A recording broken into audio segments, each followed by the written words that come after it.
नमस्कार, स्वागत है आप सभी का IB स्टार न्यूज में और मैं हूं आपके साथ जुबैर चौधरी। वक्त तो चला आपका राज्य आपकी खबरों का, जहां सबसे पहले बात करेंगे हरियाणा की।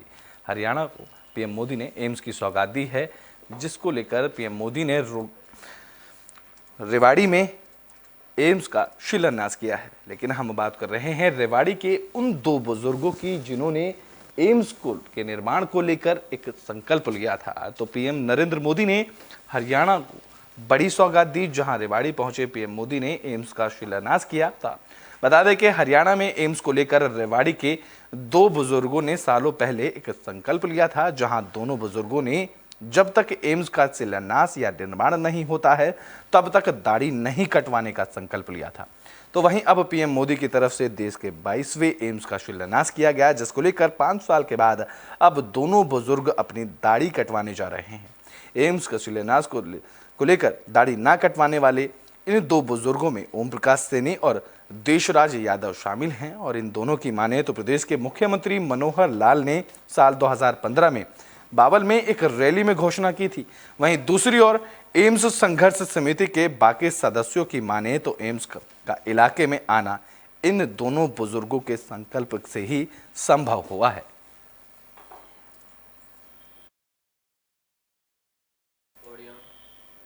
तो रेवाड़ी में पीएम मोदी के कार्यक्रम का आयोजन किया गया था, लेकिन इस दौरान पूर्व सैनिकों के अपमान की खबर सामने आई।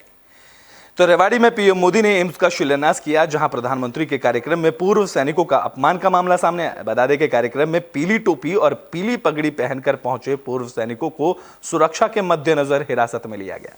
बता दें कि दक्षिण हरियाणा में अहीर रेजिमेंट बनाने का लोगों ने आंदोलन चलाया हुआ है, जिनकी टोपी और पगड़ी का रंग पीला है। इसी को देखते हुए पीला रंग देखने के बाद सुरक्षा कर्मियों ने इन लोगों को प्रधानमंत्री के कार्यक्रम में जाने नहीं दिया और पुलिस हिरासत में रखा। जहां पुलिस हिरासत में लिए गए लोगों में पूर्व सैनिक एडवोकेट नरेश यादव भी शामिल रहे। इस मौके पर पूर्व सैनिकों ने बताया कि वो किसी का विरोध करने को लेकर पीली पगड़ी पहनकर कार्यक्रम में नहीं पहुंचे थे, लेकिन फिर भी उनका अपमान किया गया।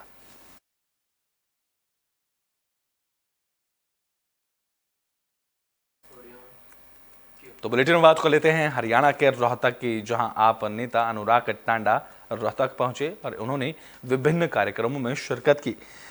तो आम आदमी पार्टी के वरिष्ठ प्रदेश उपाध्यक्ष अनुराग टांडा रोहतक पहुंचे, जहां उन्होंने विभिन्न कार्यक्रमों में शिरकत की। इस कड़ी में वो इस्माइला में बीएसएफ के इंस्पेक्टर शहीद जगमेंद्र के घर पहुंचे, जहां उन्होंने शहीद जवान के परिवार से मिलकर उनका हालचाल जाना। इस दौरान उन्होंने कहा कि देश के लिए शहीद होना सबसे बड़ी कुर्बानी है। जिस तरीके से दिल्ली और पंजाब में शहीद परिवार को आम आदमी पार्टी की तरफ से 1 करोड़ रुपए की सम्मान राशि दी जाती है, ठीक ऐसे ही हरियाणा सरकार को भी ड्यूटी पर शहीद हुए जवानों के परिवारों के लिए 1 करोड़ की सम्मान राशि का प्रावधान करना चाहिए। इसी के साथ ही उन्होंने शहीद जगमेंद्र के बेटे को उनकी जगह नौकरी पर लगवाने की सरकार से अपील भी की।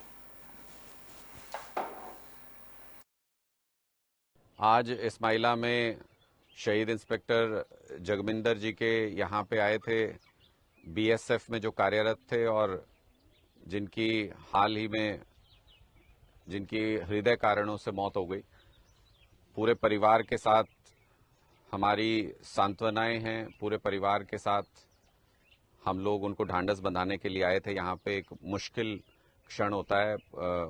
बच्चे जो हैं वो अभी तक जॉब में नहीं हैं, पढ़ाई पूरी की है और तमाम सारी दिक्कतें परिवार के सामने आती हैं। तो हमने परिवार को ये आश्वासन दिया है, ये सांत्वना दी है कि हम परिवार के साथ इस मुश्किल घड़ी में पूरी मजबूती से खड़े हैं। और हमने बार बार ये मांग की है कि शहीदों के परिवार को किसी भी तरह की कोई दिक्कत ना आए। इसलिए जैसे दिल्ली और पंजाब में जो योजना लागू है कि वर्दी में अगर कोई भी जवान हमारा ऑन ड्यूटी अगर शहीद होता है या ऑन ड्यूटी उसकी मौत होती है, तो उसको सरकार की तरफ से उसके परिवार को 1 करोड़ रुपए की सम्मान राशि दी जानी चाहिए, ताकि शहीद के परिवार को कहीं पर भी किसी तरह की कोई दिक्कत ना आए। आज इस्माइला में शहीद इंस्पेक्टर जगमिंदर जी के यहाँ पे आए थे, बीएसएफ में जो कार्यरत थे और जिनकी हाल ही में जिनकी हृदय कारणों से मौत हो गई। पूरे परिवार के साथ हमारी सांत्वनाएं हैं। पूरे परिवार के साथ हम लोग उनको ढांढस बंधाने के लिए आए थे। यहाँ पे एक मुश्किल क्षण होता है, बच्चे जो हैं वो अभी तक जॉब में नहीं हैं, पढ़ाई पूरी की है और तमाम सारी दिक्कतें परिवार के सामने आती हैं। तो हमने परिवार को ये आश्वासन दिया है, ये सांत्वना दी है कि हम परिवार के साथ इस मुश्किल घड़ी में पूरी मजबूती से खड़े हैं और हमने बार बार ये मांग की है कि शहीदों के परिवार को किसी भी तरह की कोई दिक्कत ना आए। इसलिए जैसे दिल्ली और पंजाब में जो योजना लागू है कि वर्दी में अगर कोई भी जवान हमारा ऑन ड्यूटी अगर शहीद होता है या ऑन ड्यूटी उसकी मौत होती है तो उसको सरकार की तरफ से उसके। तो बुलेटिन में बात कर लेते हैं छत्तीसगढ़ के जांजगीर चांपा की, जहां पर कॉलेज में रक्तदान शिविर का आयोजन किया गया। तो जांजगीर चांपा के मयूर ध्वज महादानी राजा महाविद्यालय में विशाल रक्तदान शिविर का आयोजन किया गया, जहां निःशुल्क ब्लड टेस्ट और हेल्थ टेस्ट का भी आयोजन किया गया। इस दौरान शिविर में महाविद्यालय के छात्र छात्राओं ने रक्तदान किया, साथ ही 158 छात्र छात्राओं ने ब्लड टेस्ट का लाभ भी उठाया। बता दें कि रक्तदान शिविर में डॉक्टर पटेल की तरफ से 102 छात्राओं को का हेल्थ टेस्ट भी किया गया। तो वहीं छात्र छात्राओं की तरफ से 33 यूनिट रक्तदान किया गया।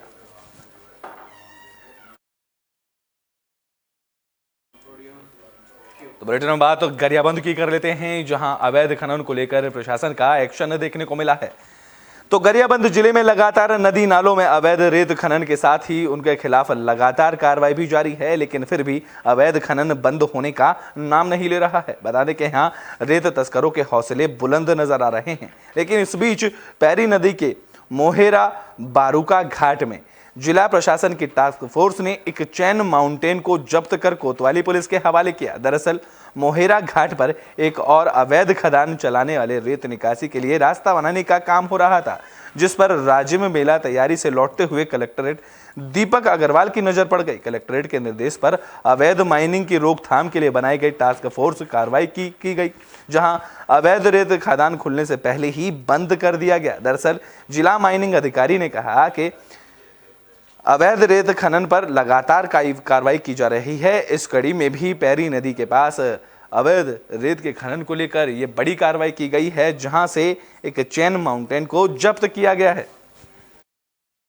वहां पर मोहरा घाट और बारूका जो आमने सामने है, वहां पर बारूका क्षेत्र में एक चैन माउंटिंग मशीन के द्वारा रेत निकासी हेतु रोड रेम का निर्माण किया जा रहा था, जिसको मौके पर ही हम लोगों ने संयुक्त टीम राजस्व माइनिंग और आरटीओ उनके द्वारा कार्यवाही करके मशीन को जब्त करके उठा के हम लोग सिटी कोतवाली गरियाबंद में रखे। वहाँ पर मोहरा घाट और बारूका जो आमने सामने है, वहाँ पर बारूका। तो बुलेटिन में बात हरियाणा के यमुनानगर की कर लेते हैं, जहां पति पत्नी के बीच विवाद का मामला सामने आया। तो यमुनानगर में पति पत्नी के बीच विवाद का मामला सामने आया, जहां दंपत्ति विवाद में दामाद ने अपने ही ससुर के साथ मारपीट की। इस मारपीट में लड़की के पिता गंभीर रूप से घायल हुए, जिन्हें इलाज के लिए अस्पताल में भर्ती कराया गया, जहां इलाज के दौरान उनकी मौत हो गई। इस दौरान सूचना पर पहुंची पुलिस ने मामले की जांच शुरू की, जहां पीड़ित महिला ने लड़के पक्ष पर प्रताड़ित करने और मारपीट करने का आरोप लगाया। तो वहीं पुलिस ने मृतक के शव को कब्जे में लेकर पोस्टमार्टम के लिए भेजा और फरार आरोपी दामाद की तलाश शुरू की। सुबह 11 बजे सिटी स्कैन की रिपोर्ट यहाँ से लेके गई। मैं अपने डॉक्टर को दिखाया, उन्होंने कहा कि आंतड़ी अंदर से फट गई हैं।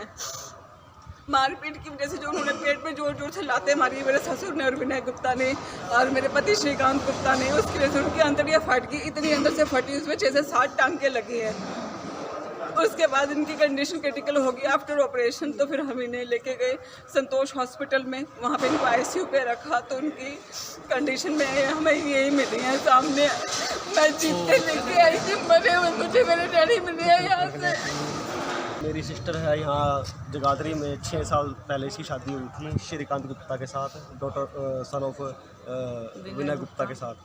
ठीक है, इन लोगों ने पिछले 6 साल से मेरी बहन को शारीरिक और मानसिक रूप से बहुत प्रताड़ित किया हुआ था और हमेशा ही दहेज की मांग करते थे। हमने अपनी जरूरत अनुसार बहुत कुछ उन्हें दिया, लेकिन उसके बावजूद भी उनकी जो मंशाएं थी वो पूर्ण नहीं हुई। हमेशा ही लालची लोग थे। उसकी सास भी लालची थी, ससुर भी, इनकी ननंद, जितने भी फैमिली मेम्बर सब के सब लालच के कारण इन्होंने दहेज की मांग करते रहे, हमेशा ही इसको टॉर्चर करते रहे। इतना टॉर्चर करा कि बेचारी को एक बार को तो घर से बाहर तक निकाल दिया। रात को 11:30 बजे छोटे छोटे 2 मासूम बच्चे हैं बेचारे, उनको समेत इनको घर से बाहर निकाल दिया लोगों ने। इनका क्या नाम है? मेरी बहन का नाम सरिता है सर। कब शादी हुई थी इनकी? इनकी 2 सितंबर 2017 को। 2017 उसके बाद सर उन्होंने घर से बाहर निकाल दिया। जो लड़का है, जो हमारा दामाद है, वो नशेड़ी, उस स्मैक का नशा करता है, ठीक है। और कितनी बार वो चोरी के मामलों में जेल जा चुका है। ऐसे मामले में इसका घर कैसे बसे, भविष्य क्या होगा इसका? सुबह 11 बजे सिटी स्कैन की रिपोर्ट यहाँ से लेके गई, मैं अपने डॉक्टर को दिखाया, उन्होंने कहा कि आंतड़ी अंदर से फट गई हैं। मारपीट की वजह से जो उन्होंने पेट में जोर जोर से लाते मारी मेरे ससुर ने और विनय गुप्ता ने और मेरे पति श्रीकांत गुप्ता ने, उसकी वजह से उनकी आंतड़ियाँ फट गई। तो बुलेटिन के आखिरी में बात तो कुरुक्षेत्र की कर लेते हैं, जहां भ्रूण लिंग जांच के गिरोह का पर्दाफाश किया गया है।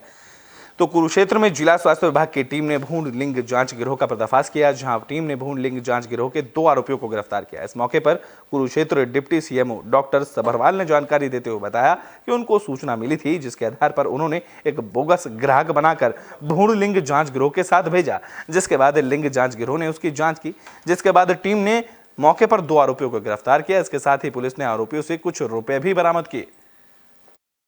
डिस्ट्रिक्ट एप्रोप्रिएट अथॉरिटी को ना खबर मिल रही थी कि एक गिरोह यहाँ से कुरुक्षेत्र से गर्भवती महिलाओं को यूपी में शामली और उसके आसपास के एरिया में ले जाकर उनका लिंग जांच करवाता है।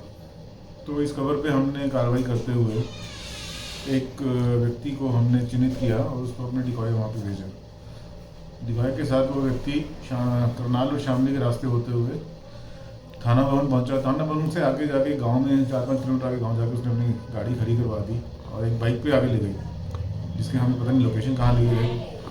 और गर्भवती महिला को लेके वो वहाँ चले गए और थोड़ी देर बाद उसका लिंग जांच करके वापस ले आए। और गाड़ी में आते हुए उसने बताया ड्राइवर ने कि आपका पॉजिटिव है। आपका राज्य आपकी खबरों में भी के लिए बस इतना ही। देश और दुनिया की तमाम खबरों के लिए देखते रहें एबी स्टार न्यूज।